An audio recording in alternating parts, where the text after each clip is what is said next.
Okay, in this explainer, we're going to dive into a really critical part of network security, one that honestly often just flies under the radar: service accounts. These are the super powerful accounts that run our most important applications, but they can also be a massive, massive security risk.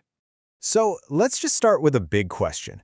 What if the keys to your entire kingdom, I'm talking about the passwords for your most critical service accounts, what if they were just unstealable? I know, it sounds kind of impossible, but that's the exact problem we're going to tackle today.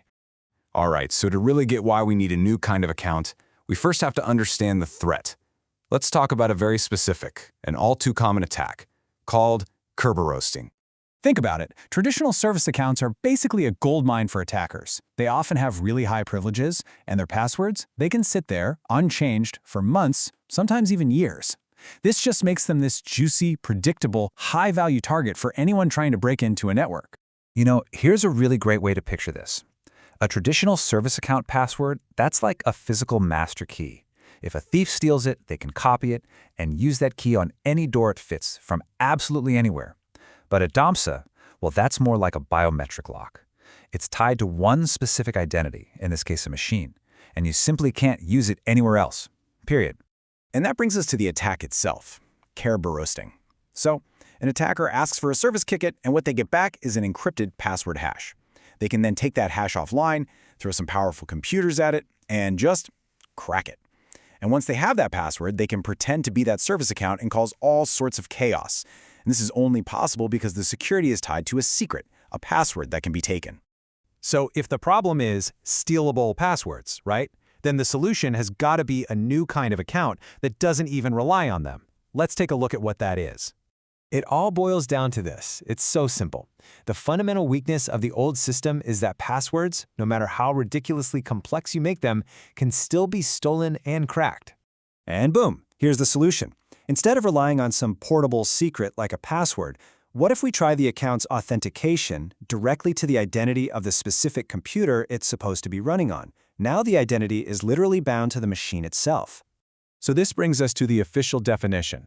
A Delegated Managed Service Account, or dMSA for short, is a brand new account type coming in Windows Server 2025. Yeah, it uses managed, totally randomized keys, but the real game changer is that its ability to authenticate is fundamentally linked or tied to a specific device's identity in Active Directory. And this is the real magic right here. The secret key that protects the account never, ever leaves the domain controller. It's not sitting on the member server, it's not hanging out in memory waiting for someone to scrape it, it's held safe and sound by the DC. And that means there is literally no password hash to steal, which completely 100% shuts down the Kerberoasting attack. Now, some of you who've been around for a while might be thinking, hey, what about Group Managed Service Accounts, or gMSAs? So how is this new dMSA thing any different? Let's break it down. Okay, so while gMSAs were a huge step forward with those auto-rotated passwords, those passwords still weren't truly machine-downed. They could, in theory, still be stolen. The key innovation, the big leap with dMSAs, is binding that authentication directly to the machine's identity, often protected by amazing features like Credential Guard. And what that means is the vulnerability is just gone. A dMSA prevents Kerberoasting by its very design. And this quote just says it all, doesn't it? gMSAs were a great step in the right direction, but they left a critical gap open. The passwords, even though they were managed, were still a portable secret. dMSAs are here to close that gap for good.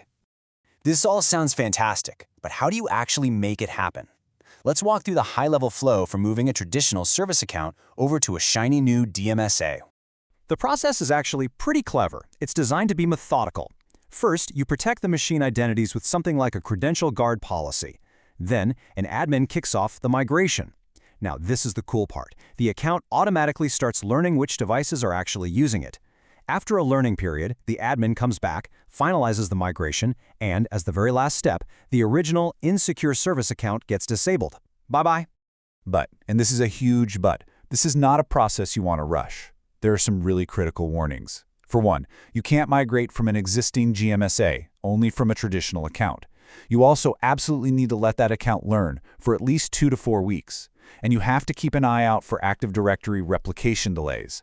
But most importantly, and listen closely, Every single machine using that service account has to be updated to support dMSAs. If even one isn't ready, authentication is going to fail when you finalize the migration. For all of you who like to peek under the hood, here's a quick look at how Active Directory is keeping track of all this. When an admin starts the migration, these attributes get set to a 1. When it's all done and completed, they get flipped to a 2. It's a really simple but super effective way to manage the state, and it's built right into the AD schema. Okay, after all of that, let's just step back for a second and summarize why this technology is such a massive security upgrade. The benefits are just crystal clear. First and foremost, you completely eliminate the threat of Kerberoasting for these accounts. You're binding authentication directly to the hardware identity, which makes those credentials non-portable. And as part of the process, you're disabling old, insecure accounts. This is a true modernization of your whole identity security posture. At the end of the day, this isn't just about a better password. It's a complete shift in how we think. We're moving away from this endless, exhausting battle of protecting a secret string of text, and instead, we're protecting and using the machine's own identity as the foundation of trust. And that really just leaves us with one final thought.